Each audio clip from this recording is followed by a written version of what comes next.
Շարունակում ենք ուրիշ նորությունները եւ արդեն հյուրի հետ, այո, ուրախ ենք ողջունել ստուդիայում Արտակ Խաչատրյանին։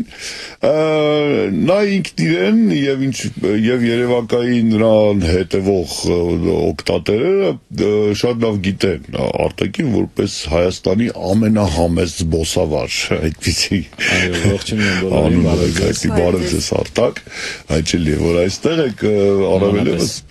մենք խոսենք ձմեռային զբոսաշրջության մասին, ինչ իհարկե համեմատության մեջ ավելի համեստ է,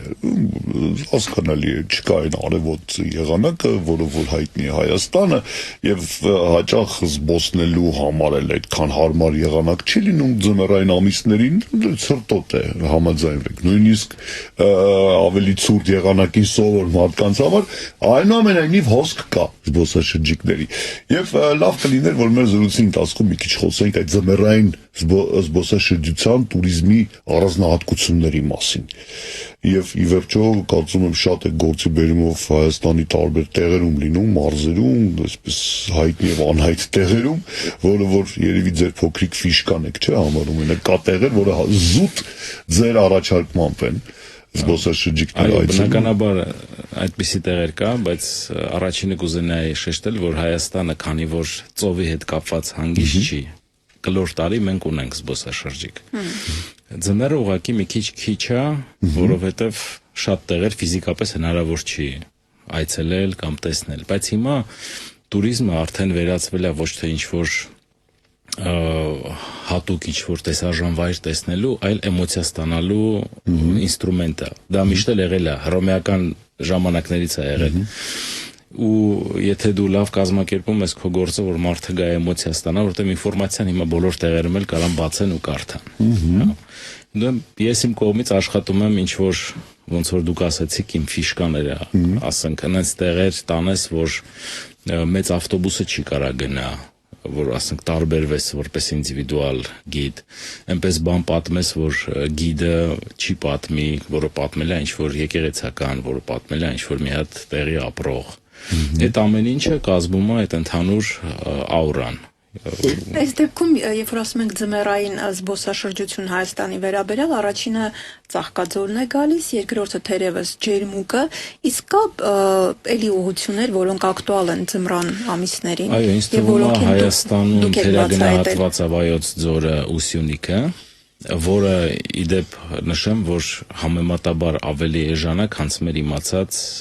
Ծաղկաձոր, Դիլիջան, որովհետև մենք ինքներս էլ գիտենք, որ բավականին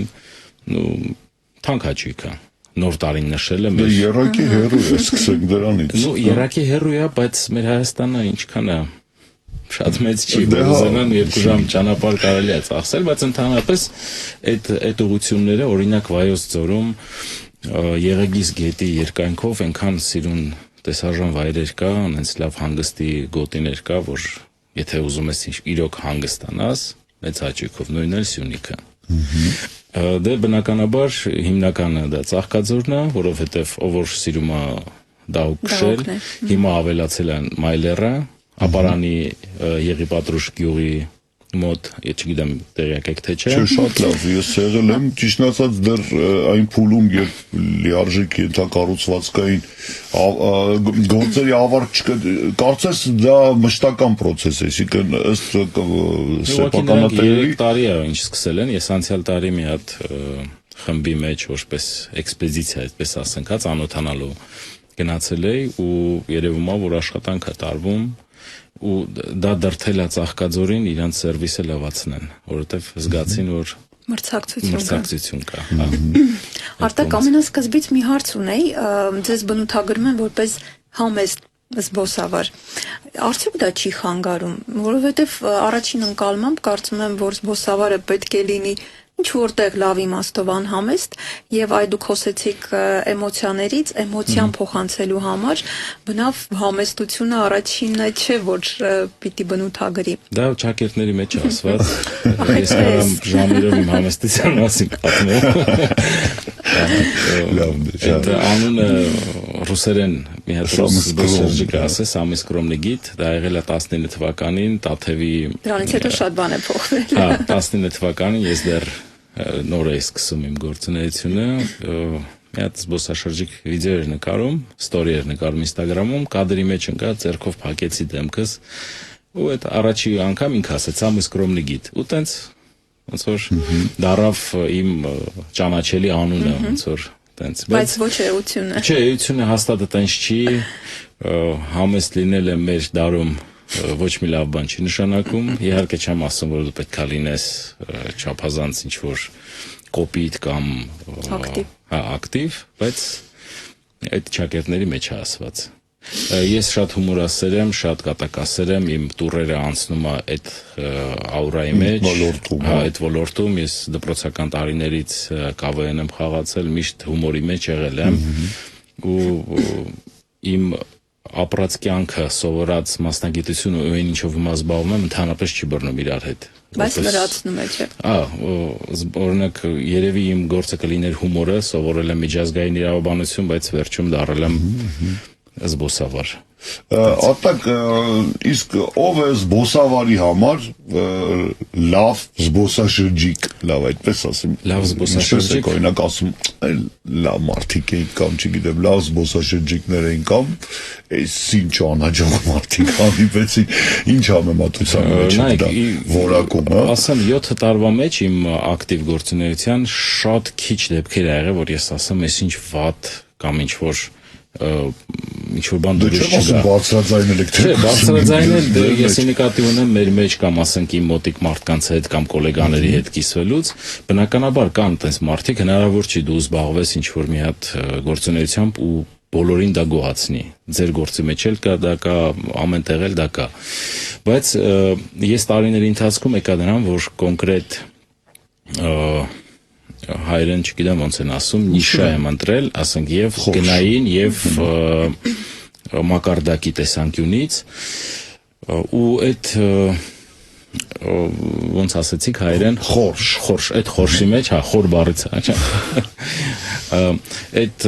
խորշի մեջ հիմնականում մարդիկ գիտեն ինչի համար են վճարում եւ իրանք գիտեն ինչ են սպասում ու լավ զբոսաշրջիկը նա է, որ ինքը լիովին ստանում է ինչ որ ուզում է, վերջում էլ նույնիսկ բառերով եթե ասում է շնորհակալություն, դա շատ մեծ նշանակություն է։ Այսինքն օրինակ մետես զբոսաշրջիկը այդպես chat GPT-ով եկել է կարծես ստուգելու քո իմացությունը, պատկերացեք, կլինեն երևի այդպիսի զբոսաշրջիկներ, երբ որ օրինակ Գեղարդի համալիրում պատմում եք տարբեր բաներ, հա, կապված պատմության հետ, եւ առասարակ ինչ որ առանձին էլեմենտների, չէ, որ արկա են, եւ մեկ էլ նրանք ինչ որ ճշտումներ արած ինտերնետում սկսում են լրացուցիչ հարցեր տալ, կամ էլ չեն համաձայնվում ձեր մեկնաբանությունների հետ, ինչպիսին է ձեր ռեակցիան։ Ուզում հասկանամ, այդ դեպքում զբոսաշրջիկը հետաքրքրասեր զբոսաշրջիկ է, թե նյարդայնացնող, այսպես հարցը։ Տարբեր կան, հիմնականում ես փորձում եմ այդ անկյունները ոնց որ ասած հարթել, կոնֆլիկտի մեջ երբեք չեմ մտնում, կան փակ թեմաներ, դա եթե ես զգում եմ, որ մարդը ինչ որ կոնկրետ ռելիգիոզնի ինչ որ բան ունի, կրոնական ինչ որ խորացված կարծիք ունի իրան, այդ թեման չեմ քննարկում, քաղաքականությունը չեմ քննարկում, սոցիալական այդ հավասարությունը կներեք էլ ինձ համար հայերենը որ միշտ ռուսերեն սոցիալное равенство ոնց են ազատ եղեք, սոցիալное равенство ու հանրային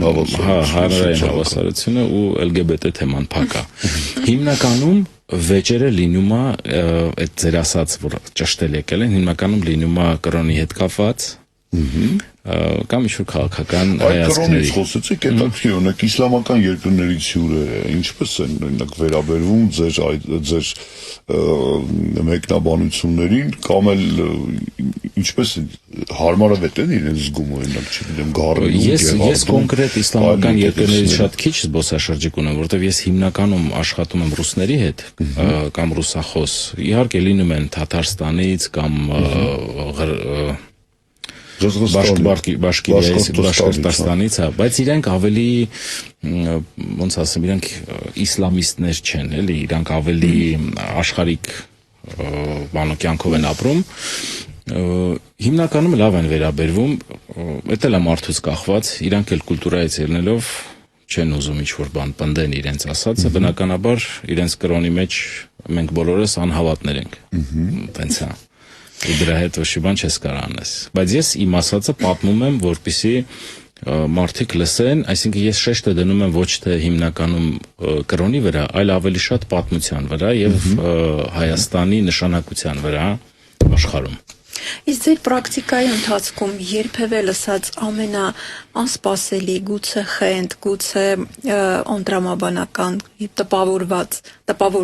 որից տպավորվել եք հարցը, որն է եղել։ Կմտաբերեք։ Չէ, տենց հիմա որ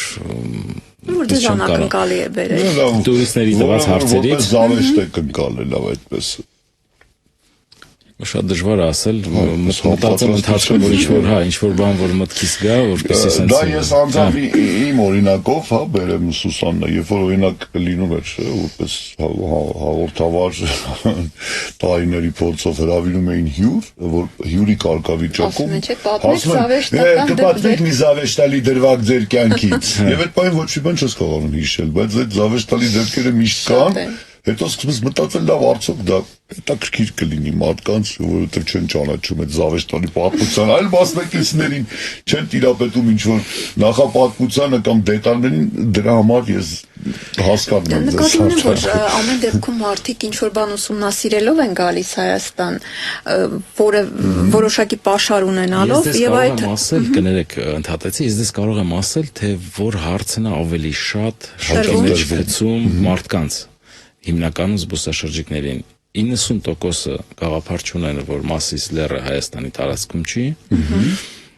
եւ Սևան լճի մասին պատկերացում ունեն, ոնց որ Ռիցա լիճն է, ասենք փոքր։ Այդ երկու փաստը 90% զբոսաշրջիկներին միշտ զարմացնում է։ Այսինքն Սևանի չափսերը տպավորիչ է, որովհետեւ իրականում մեր կոնտինենտի վրա Սևանը ամենամեծ ու ամենաբարձր լիճն է, այո, բարձրադիր լիճն է։ Ցանկացած լիճ մեր մայրցամաքում, որը Սևանից մեծ է, ուրեմն ծովի մակարդակից ցածր է, եթե բարձր է, ուրեմն չափսերով փոքր է։ Միակ լիճը, որ մեծ է ու բարձր է, այդ Տիտիկակա լիճն է Լատինական Ամերիկայում, որը մոտավորապես 2 կիլոմետր բարձր է, Ու Արարատ լեռան փաստը որ շատերը չգիտեն, որ Հայաստանի տարածքում չի։ Բոլորի մոտ տպավորված է, որ այդ պետք է Հայաստանը լինի։ Ես այդ փաստին շատ գոհ եմ։ Եթե չքաղաքականացնենք, ես շատ հաճախ ասում եմ, Արևելյան Հայաստանն է, ուղղակի ժամանակավոր ուրիշ մարդիկ են ապրում։ Հասկացա, չէ, պոլիտկորեկտ է մեկնաբանում։ Արտակ, տեսեք, նախ եւ առաջ կարծում եմ զբոսաշրջիկներն անպայման պիտի ասեք, որ Սևանը խմելու ջրի ամենախոշոր պաշարներից է տարածաշրջանի։ Բնականաբար։ Դա նախ եւ առաջ ասեք, որ տեսեք, մենք ամբողջ աշխարհի ինչ խնդիր ունի ջրի հետ, իսկ մենք այնքան ջուր ունենք, որ թեթև ֆիլտրերից կարող ենք օգտագործել եւ դա շատ մեծ Մինչև 30-ական թվականները նույնիսկ կարելի էր խմել այդ ջուրը։ Դա հիմա է սովորական ֆիլտրացիան, արդեն շատ ջրեր են թափում Սևանի Դե կանաչում այնտեղ մի քիչ միկրոֆլորան է Այդ կանաչելն էլ բանի հետ կապ ունի, որ 30-ականներին որոշել են ցածրացնել մակարդակը Սևանի, դրա հետ է կապված եղել։ Ցածրացրել են արևի ճառագայթները ավելի խորն են թափանցում ջրի մեջ, այսինքն եթե սաղր է ջրի մակարդակը, հետեւաբար այնտեղ Օրինակ դուք հաճախ նկատած կլինեք, որ Սևանը փիրուզագույն է դառնում։ Դա շատ վատ նշան է, այսինքն այդ սկսում է ծաղկել, շատ սիրուն է, ոնց որ Մալդիվները լինի, բայց ես վերջի 2 տարին չեմ նկատում, դա շատ ուրախալի փաստ է։ Հա, դե գործը այդ ուղղությամբ շատ մեծ ուժեր են նետվել, ասեմ։ Խնդրեմ Սուսաննա։ Արտակից նոր ուղղությունների մասին, որոնք, չգիտեմ, գուցե հեղինակային են, դուք եք բացահայտել, միայն ձեր տուրերում կան։ Եվ գիտեք, մի հարց էլ է ուզում, արդյոք անակնկալ էքսպրոմտային ինչ որ բաներ եք նախաձեռնում հենց ընթացքում այդ տուրի եւ կա մենք շատ ենք խոսում հայկական հյուրասիրության մասին մարդիկ այսօր կարող են համապատրաստից, չգիտեմ, դռներ բացել, տուրիստ ընդունել, խոսքը մարզերի մասին է, այդ հայկական հյուրասիրությունը լեգենդ է, միֆ է, թե իրական մինչ օրս մնացել է։ Իրականում մնացել է։ Իհարկե, ես իմ տուրերի ընթացքում էքսպրոմտ անում եմ, ընդհանրապես անհատական տուրի իմաստներից մեկը նա է, որ դու կարաս ընթացքում փոխես մարշրուտը, փոխես հերթականությունը, ասենք գնացել ես ինչ որ մի վայր, օրինակ Կութանասար, եթե լսել եք, մարդ կա ուզում է մի ժամ այնտեղ մնա, նկարվի, ու դու տեսնում ես, որ հաջորդ պունկտը չես հասցնում։ Դա արդեն նորմալ երևույթ է։ Փոխում ես այդ պունկտը կամ տեղափոխում ես մի ուրիշ օր, այդ նորմալ է։ Իսկ հյուրասիրության հետ կապված հիմնականում էքսպրոնտներ չեմ անում, որովհետև իմ զբոսաշրջիկները ուզում են ամեն ինչը լավ մակարդակի լինի, դրա համար ես աշխատում եմ, որ միշտ նախորդ պայմանավորվեմ։ Այդ հյուրասիրությունը հաստատ կա, նույնիսկ եթե գնում ես ինչ-որ տնային ինչ-որ ռեստորան, երևում է, որ իրանք անում են ավելին, քան դու վճարել ես, քան դու սպասում ես։ Այսինքն հենց են անում, որ հյուրդ գոհ գնա։ Այդ հյուրասիրությունը, այդ հյուրընկալությունը միշտ կա, եղել է, այդ երևում է նույնիսկ մեր աշխատանքի մեջ, որ հասարակ մի հատ բան ասեմ, ես միշտ աշխատում եմ անձամբ իմ հյուրերին այրոպորտում դիմավորեմ։ Դա բնականաբար բոլորն էլ կարան տաքսի կանչեն գան, բայց դրա մեջ ես ուրիշ արժեք եմ դնում։ Դրա մեջ դնում եմ հյուրի հանդեպ ինչ որ հոգատարության բան, որտեղ մեզ թվում է, որ մեր այրոպորտում ամեն ինչ պարզ է, բայց դա մեր համար է պարզ։ Ոչ մեկ չգիտի, որտեղ փող փոխի, որտեղ SIM կարտ առնի, որտեղ ջուր առնի, որտեղ ինչ անի։ Ինչպես խափված չլինի, տաքսի ինտրուդիան գործում։ Ես ընդհանրապես աշխատում եմ չքննադատեմ մարդկանց, ովքեր փորձում են փող աշխատեն ապրելու համար, բայց ինչ որ չափսեր կա։ Ամեն դեպքում կարա քո գինը բարձր լինի, բայց դա չպետք է լինի թաքնված կամ խաբեբայություն։ Եթե դու բացահայտ ասում ես սա է իմ գինը ու քեզ համաձայն են, թող տաքսիստ եթե կարա 40,000-ով բերի, թող բերի, ես դեմ չեմ։ Տեսեք, ընդհանրապես այդ տրանսֆերի ծառայությունը այսօր շատ տարածված է, տրանսֆեր օդանավականից մինչև կացարան, նկատի ունեմ հյուրանոց, կլինի հոստել, կլինի տրանսֆերը ապահովված է կամ ներառված է ծառայության մեջ, հետևաբար կարծում եմ ներկայումս համեմատ նախորդ տարիների հետ մի քիչ իրավիճակը դեպի լավն է գնացել, բայց այնուամենայնիվ կան այսպես միայնակ մոլորված զբոսաշրջիկներ, որոնք անպայման կխաբվեն հենց առաջին րոպեներին իրենց այցելության Հայաստան։ Օրինակ ես մի հատ վառ դեպք ասեմ, Իսրայելից մի հատ խումբ ունեի, իրենց հատուկ շեշտեցի, որ այրոպորտի ներսում կա մի հատ change, որտեղ կուրսը լավը չի, չարժի այնտեղ փոխել։ Որտեվ ես գիտեի իրանք մեծ գումար են փոխելու, իրանք դա ընդունեցին ոնց որ պրիզիվ գդեյստվի ու հենց այնտեղ էլ փոխեցին։ Դա հիմա ինչ անեմ, ասենք մարդ ոնց է ընդունում։ Իրանք մտածում են, որ դու ուզում ես, որ դու տանես ինչ որ մի հատ կոնկրետ տեղ փոխես, ինչ որ բան ստանաս։ Դե հрьяաների խումբ է եղել։ Դա մեջ բացատրում է։ Հեղինակային ուղղությունները չնշեց։ Հա, ասեմ, ուղղություն, կոնկրետ ուղղություն հեղինակային չեմ ասի, որ կա, որտեվ երկիրը շատ փոքր է, հիմնականում ամեն ինչ արդեն պարզ է, բայց կան կոնկրետ ինչ որ տեղեր, օրինակ ասեմ, ինձ համար անձամբ ինձ համար շատ ամեն անգամ մեծ հաճույքով գնում եմ Պարիսերունու ռադիոօպտիկական այդ հեռադիտակի հաստատարան, հա։ Ինքը շատ հետաքրքիր օբյեկտ է, ինքը շատ հետաքրքիր պատմություն ունի, ընդհանրապես Պարիսերունու մեր հայերի Հայաստանի մասին մտքերը շատ հետաքրքիր են։ Ազորած քարերը ոչ միայն ինքը պնդում է, որ հայերը 12,000 տարի առաջ են եղել եւ եթե աշխարհի պատմությունից հանում ես հայերի փաստը, շատ հարցեր առաջանում եւ մտցնում ես բոլոր հարցերը ստանում են պատասխան։ Ամենայն հարգանքով Պարիսերունու անձի եւ գործունեության, հա, հանդեպ այնուամենայնիվ պիտի նշեմ, որ գիտական հանրության շրջանում առանձնապես մեծ ոգևորություն նրա հետազոտությունները կապված չկա։ Գիտեք ինչի հետ է կապված։ Ինչի։ Որ ինքը իր հեռադիտակը ստեղծեց, գոյություն ունի, որ տենց թեորիա կա, չէ, թեորիա большого взрыва, որ մեծ պայթյունից առաջ եկել ու կա ռելիկտային ճառագայթ, որը կազմում է մոտավորապես 2.7 Կելվին։ Ինքը որ ստեղծել է այդ ռադիոդիտակը, ինքը կարողացել է այդ Կելվինը որսալ, ու ինքը որ այդ գիտական աշխարհին ներկայացրել է, գիտական աշխարհը չեն ընդունել, որովհետև կամ պետք է իրանք խոստովանեն, որ մեծ պայթյունը չի եղել, կամ պետք է խոստովանեն, որ ինքը բոլորից ճշգրիտ բանաստեղծել, հաշվարկել արել եւ ստեղծել անենց մի հատ սարք, որը տասնյակ անգամ ավելի ճշգրիտ է, քան միլիարդ դոլարներ, որ ծախսել են դրանից առաջ։ Արտակ, դե հասկանում եմ, մեր ասպարեզը չէ, բայց ուղղակի հասկանաք, մեծ Python-ի գաղափարը կամ տեսությունը ինքն իրենով ուղղակի մեծամասնության կողմից ընդունված վարկած է ընդամենը։ Այսինքն ոչ ոք չի կարող ասել, թե ինչ է տեղի ունեցել, ասենք, ամենասկզբում եւ այդ իրադարձությունը ակնթարթային, պլանկային ժամանակի չափանիշներով, դրանք շատ փոքր ժամանակահատված է, այնուամենայնիվ ինչ է եղել ոչ ոք հաստատ ասել չի կարող, բայց այսօր ճնշող մեծամասնությունը աստրոֆիզիկների, աստղաֆիզիկների եւ առասարակ դիեզերքի հետազոտողների հակված են մտածելու, որ ի վերջո այդ երևույթը տեղի ունեցել։ Այսինքն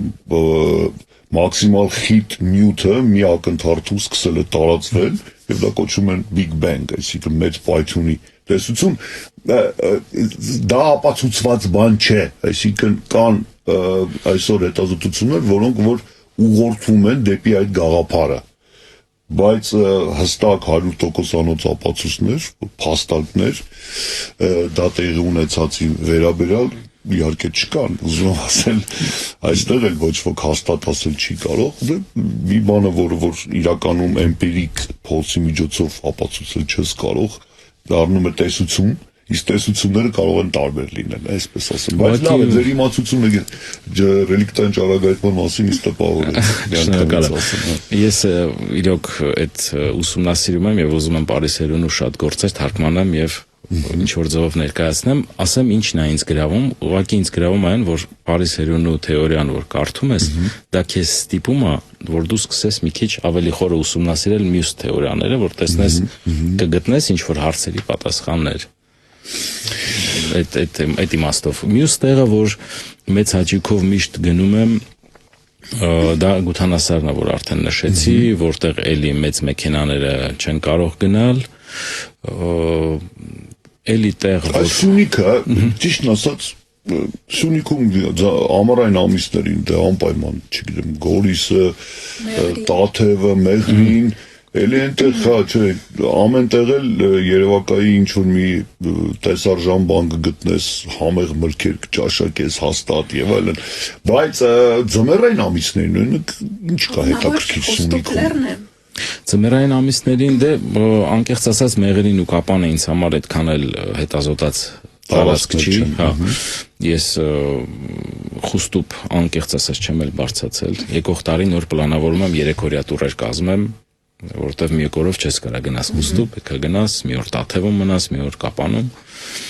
Ձմեռն էլ է հետաքրքիր, շատ գեղեցիկ է ամեն ինչ, բայց մի հատ մեծ խնդիր կա, շատ հաճախ մառախուղ ալնում այդ տարածքում, դրա համար պետք է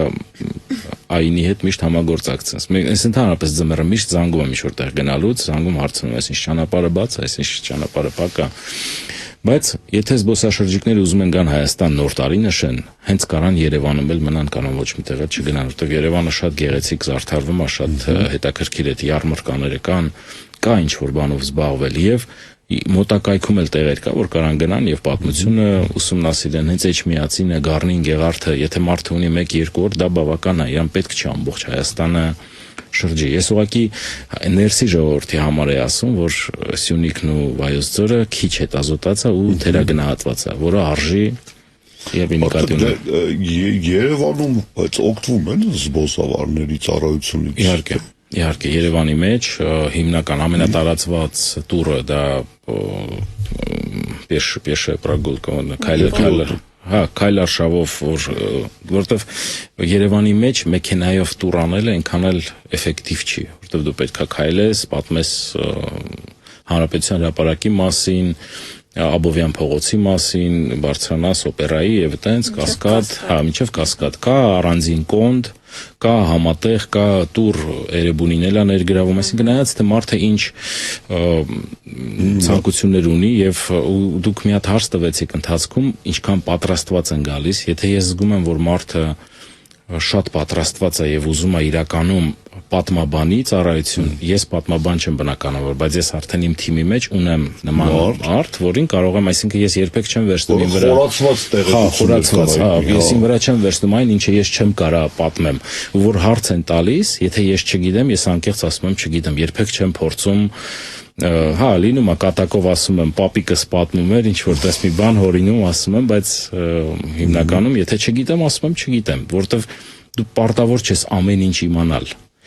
Ինձ դիմում են ոչ թե նրա համար, որ ես պատմությունը գիտեմ մինչև վերջ ամեն տառը, այլ որ ոչ մեկին ոչ մի անգամ ոնց որ ասած չեմ քաշել, միշտ ամեն ինչ ժամանակին կազմակերպել եմ պունկտուալետի շատ մեծ կարևոր վարկանիշը քո գործի մեջ, դրանով է կազմված քո ընդհանուր վարկանիշը։ Արտակարգվում ամանորը երազանքների ժամանակ է եւ հետաքրքիր է թե զբոսաշրջության ոլորտում Հայաստանի ապագայի միտված ինչ ճակերտավոր ձեր ասած ամենահամեստ երազանքը ունեք։ Հայաստանի զբոսաշրջության հետ կապված բարեփոխումներ գուցե, հա։ Օրինակ բարեփոխումներ գիտեք ոնց Հայաստանում մենք ամեն ինչ ունենք հիմնականում զբոսաշրջության համար։ Հայաստանը ունի մեծ պակաս գովազդի մեջ։ Հայաստանը, որ գովազդեն ուրիշ երկրներում։ Օրինակ մի հատ հասարակ բան ասեմ, նույնիսկ Ռուսաստանի ոչ բոլոր ռեգիոններում, որոնց շատ մեծ քանակ է կազմում տուրիստների, շատ ռեգիոններում սկի տեղյակ չեն, որ Հայաստանը կարելի է գալ, տեսնել, ընդհանրապես հաշվի չեն առնում։ Դրա համար ինձ թվում է, եթե պետության ինչ-որ կոնկրետ օրգաններ զբաղվեն Հայաստանի գովազդով, արդեն դա կառաջացնի պահանջ, որ տեղի աշխատողներն էլ լավացնեն սերվիսը։ Տենց կոնկրետ ինչ-որ երազանք չգիտեմ, միակ երազանքը իմ այս նամանավանդ վերջի տարիների, որ խաղաղությունը լինի, որտեվ հանկարծ ուրիշ ոչ մի բան չլինի ու այդ գարանտիա կլինի, որ մարդիկ կգան,